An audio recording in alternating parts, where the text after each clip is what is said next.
आज हमारे साथ हैं विजय बैंसला जी। आज इनसे जानते हैं। सर, आपका संवाद टीवी नेटवर्क में आपका स्वागत है सर। धन्यवाद। सर, ये करौली में कल देर रात शाम को वारदात हुई थी जी। एक मेडिकल स्टोर से 72,000 रुपये लूट लिए गए थे जी। और सोने की चेन भी उनसे लूट ली गई थी। सर, उसमें आप क्या कहना चाहते हैं सर? देखिए, कल मैं अमूमन किसी निजी काम से करौली गया हुआ था और जब मैं वहाँ था तो मुझे खबर मिली कि ऐसी एक वारदात हो गई है देव मेडिकल स्टोर में। और जिस व्यक्ति के साथ वारदात हुई उसका नाम है अजब सिंह, जो कि रौंड गांव का रहने वाला। मैं जब वहाँ गया तो करीब मेरे ख्याल से 9:15 साढ़े 9 बज रहे होंगे। मैं अस्पताल गया, अस्पताल के ट्रॉमा वार्ड में गया तो वहाँ जाकर के मैंने देखा तो उसके सर पे करीब 15 टाँके आए हुए हैं। सर के ऊपर लठों से वार किया गया है। फिर मैं मेडिकल वाले से मिला। मैंने जाकर के जिस स्थान पर ये घटना हुई मैं वो दुकान भी देखी। आप विश्वास नहीं करेंगे कि पहले तो दुकान में जो मेरे को बताया गया कि लड़के का पहले शक्ल देखी गई कि वो लेटा हुआ था तो बोला उसको उठो, शक्ल देखी गई, फिर वहाँ पे उसके ऊपर हमला किया गया। वो अपनी जान बचाने के लिए बगल वाली मटेरियल्स की दुकान में चढ़ा और वहाँ पर उसको और मारा गया जहाँ वो गिर गया। नीचे पूरा खून ही खून लहूलुहान हो रखा है। और ये तो इतनी बात हो गई। फिर जब मैं अस्पताल में था तो मुझे बताया गया कि उस लड़के के ऊपर धमकाने के फ़ोन आ रहे हैं। प्लस जिन लोगों ने ये वारदात मुकम्मल करी है वो लोग फेसबुक लाइव के ऊपर जाकर के धमका रहे हैं। गुंडा राज चल रहा है करौली में। मुझे ये नहीं समझ में आता कि इन लोगों के पर इतने बड़े फैल कैसे गए और क्या करौली की जनता इतनी नपुंसक हो गई है कि ये सब होता रहेगा और बैठे देखते रहेंगे। दूसरी बात यह है कि कोई भी आदमी जब इस तरह की गुंडागर्दी करता है तो कोई ना कोई इसके ऊपर शय होती है, कोई हाथ होता है, कोई उसके ऊपर आशीर्वाद होता है। तो मैं ये पूछना चाहता हूँ कि आशीर्वाद किसका है? क्या ये प्रशासन का है? क्या ये नेताओं का है? क्या वहाँ पर कोई अंदरूनी गुटबंदी हो रखी है? चाहे आज तो ये गुजर लड़का था, कल कोई और हो सकता है।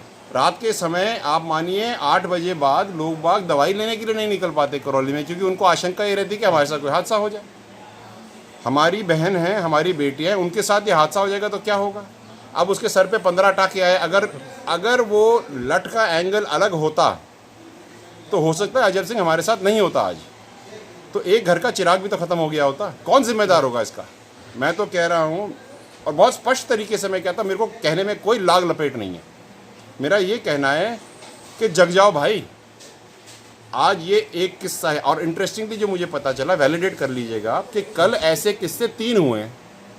एक दिन में 3 वारदातें इस तरह की अगर करौली जैसे छोटे शहर में होने लगी तो भाई साहब हमने तो लोगों को नहीं, गुंडों को पनप रखा है। और ये किसकी शह पे काम कर रहे हैं ये समझने वाली बात है। सर, कोई आवाज़ उठाए ना उठाए, मैं ज़रूर उठाऊंगा, ये बात आप समझ लो। सर, आप प्रशासन से क्या अपील करना चाहोगे सर? मेरी एसपी साहब से बात हुई और उनको मैंने सारी डिटेल्स दे दी। उन्होंने कहा है कि हम कार्रवाई करेंगे। प्रशासन से मेरी एक ये हाथ जोड़ निवेदन है, कार्रवाई तुरंत होनी चाहिए, इंतज़ार नहीं करना चाहिए। जब व्यक्तियों ने 100 नंबर डायल किया, कंसर्न्ड पुलिस को बताया तो उन्होंने कहा छोटी मोटी हरकतें हो सकती, छोटी मोटी हरकतें हो सकती हैं, जान भी जा सकती। साहब, क्या हर एक पर्चा बयान कराने के लिए, हर एक कंप्लेंट कराने के लिए हमें एसपी साहब को फ़ोन करना पड़ेगा?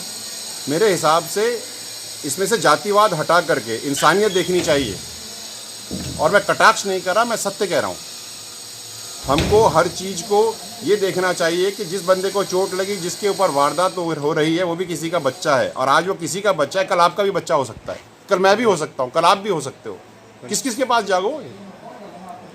सर, आप याद अक्सर देखा जाता है, आप करो जो भी घटना होती है तुरंत पहुंचते हैं सर। अक्सर ये भी देखा गया है आप समाज के प्रति जागरूक हो, जनता के लिए देखा जाता है। अक्सर जो भी घटनाएं वारदातें होती हैं अधिकतर करौली शहर में, आप उसके बारे में बताइए। देखिए, मैं तो हर जगह पहुंचूंगा जहां मैं पहुंच सकता हूं। ये संयोग की बात थी, आ रहा हूं 1 मिनट। ये संयोग की बात थी कि मैं वहां था, नहीं तो आज तो मेरा जाना वैसे भी तय। अभी मैं जा ही रहा हूं, वहां पे देखूंगा तो सही। हालत सर में चोट लगी है, उसको उल्टियों जैसी हालत हो रही है, चक्कर आ रहे हैं। Dizziness is a sure shot indication that there is some problem with the brain.